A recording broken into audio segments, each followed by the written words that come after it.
SIR আতঙ্কে আগরপাড়ায় আত্মঘাতী, এনআরসির ভয়ে প্রাণ দিলেন ব্যবসায়ী। জাতীয় নির্বাচন কমিশনের ঘোষণা অনুযায়ী পশ্চিমবঙ্গ সহ 12টি রাজ্যে শুরু হয়েছে এসআইআর বা বিশেষ নিবিড় সংশোধন প্রক্রিয়া। এই ঘোষণার পর থেকেই নাগরিকত্ব হারানোর আশঙ্কায় উদ্বেগ ছড়িয়ে পড়েছে বহু মানুষের মনে। সেই আতঙ্কেই আগরপাড়ার 4 নম্বর মহাজাতির নগর এলাকার বাসিন্দা 57 বছরের ব্যবসায়ী প্রদীপ কর আত্মহত্যা করেন বলেই অভিযোগ। মঙ্গলবার সকালে উমা অ্যাপার্টমেন্টের ফ্ল্যাট থেকে উদ্ধার হয় তার দেহ। স্থানীয় সূত্রে জানা যায়, এনআরসি এবং এসআইআর নিয়ে দীর্ঘদিন ধরেই মানসিক চাপে ভুগছিলেন তিনি। মৃতের ঘর থেকে উদ্ধার হয়েছে একটি সুইসাইড নোট, যেখানে তিনি নিজের মৃত্যুর জন্য এনআরসিকেই দায়ী করে গিয়েছেন বলেই জানান সমাজসেবী জয়দীপ ভৌমিক। ঘটনাস্থলে এসে পৌঁছায় খড়তা থানার পুলিশ। ঘটনায় স্তব্ধ এলাকা, শোকের ছায়া নেমে এসেছে আগরপাড়ায়। খবর পেয়ে ঘটনাস্থলে পৌঁছান ব্যারাকপুর পুলিশ কমিশনার নগরপাল মুরলীধর শর্মা স্বয়ং। সাংবাদিকদের মুখোমুখি হয়ে তিনি কি জানালেন? ফোন পাই যে এরকম গলায় দড়ি দিয়েছে প্রদীপদা। সঙ্গে সঙ্গে থানায় ফোন করি এবং বারণ করি দরজা ফরজা ভাঙতে। আমিও চলে আসি, থানার লোকও আসেন, এসে দরজা ভেঙে দেখা যায় গলায় দড়ি দিয়ে ঝুলছেন। এবার নর্মালি যা অফিসিয়াল কাজকর্ম ওরা তদন্ত শুরু করে, আশেপাশে কাগজপত্র দেখতে দেখতে একটা দেখে যে খাতা উল্টানো রয়েছে। সেই খাতার কাগজগুলো দেখছে বিভিন্ন রকমভাবে এনআরসি সম্পর্কে লেখা থেকে একটা জায়গায় নিচের দিকে বড় করে লেখা এনআরসি আমার মৃত্যুর জন্য দায়ী। একটু জড়ানো হাতের লেখা নিচের দিকে কিন্তু বোঝা যাচ্ছে। ব্যাপারটা আমি ওই মুহূর্তে ছবি তুলিনি, কারণ এটা নিয়ে মৃত্যু নিয়ে আমি পলিটিক্স করতে চাইনি। কিন্তু এই প্যানিকটা ওনাকে মেরে দিল, কারণ উনি আমার সাথে আলোচনাও করতে পারতেন, তাহলে আমি বলতে পারতাম। এইটা দুর্ভাগ্য আমার ওয়ার্ডে, আমার ওয়াইফ এখানকার কাউন্সিলর, আমাদের ওয়ার্ডে এরকম ঘটলো। আমাদের সজাগ থাকতে হবে, এই নিয়ে যা যা কাজ করার বা যেভাবে প্রচার করার আমরা করব। তবে মানুষ একা ছিলেন, অবিবাহিত ছিলেন, সবার সাথে বহু বছর, মানে প্রায় 50 বছর তো বটেই। এবং 2002 সালে লিস্টে নাম আছে, ওনার আধার কার্ডও পুরনো। সবাই এখানে অনেকের চেয়ে আগে উনি বাস করতেন।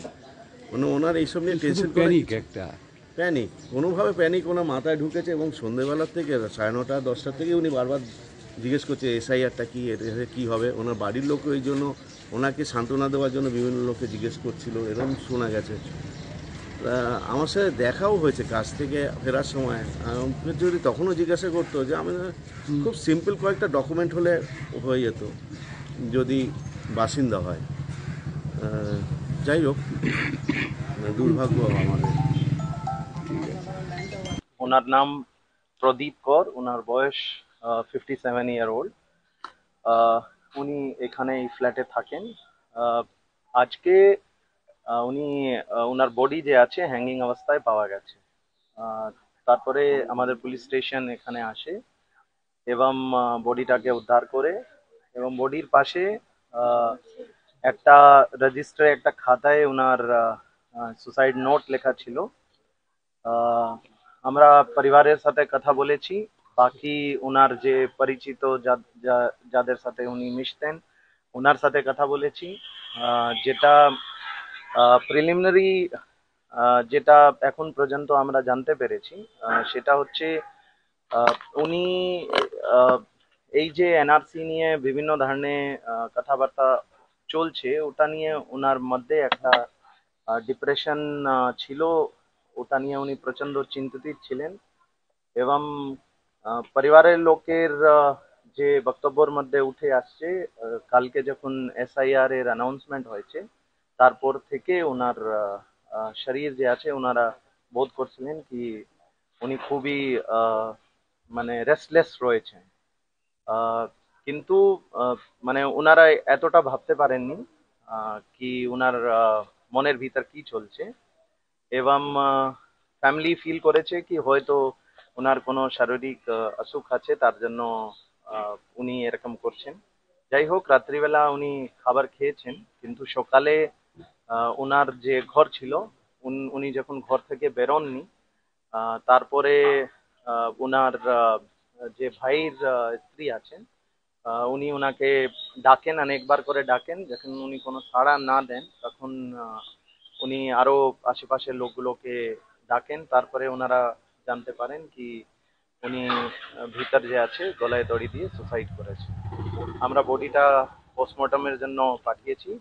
বডি পোস্টমর্টম আজকেই হবে এবং থেকে বাংলাদেশ থেকে এসেছিল আহ, অনেকদিন আগে বলছি। আমরা প্রিলিমিনারি যেটা ফ্যামিলি মেম্বার থেকে জানতে পেরেছি, ওনার জন্ম as claimed by the family, ওনার জন্ম এখানেই হয়েছে, কিন্তু ওনার বাবা হয়তো বাংলাদেশ থেকে এসেছিলেন, এরকম ফ্যামিলির বক্তব্য আছে। এগুলো বাকি আমরা তদন্ত করব। তদন্ত করে ডায়েরি পকেটে পাওয়া গেছে, আমি ডায়েরিটা ঘরে একটা ডায়েরি ছিল, সেই ডায়েরিতে লেখা। বলছি ডায়েরির নিচে লেখা আছে যে এনআরসি Yes, yes. কি বলেন কি বলেন?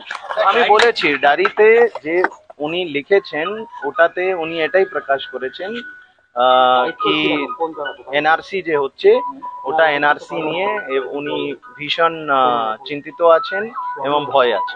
স্যার ওনার বাড়িতে কি একাই উনি আছেন? বাড়িতে কি উনি একাই থাকতেন? বাড়িতে উনি এবং ওনার ছোট ভাই এবং ছোট ভাইয়ের স্ত্রী থাকতেন। Thank you.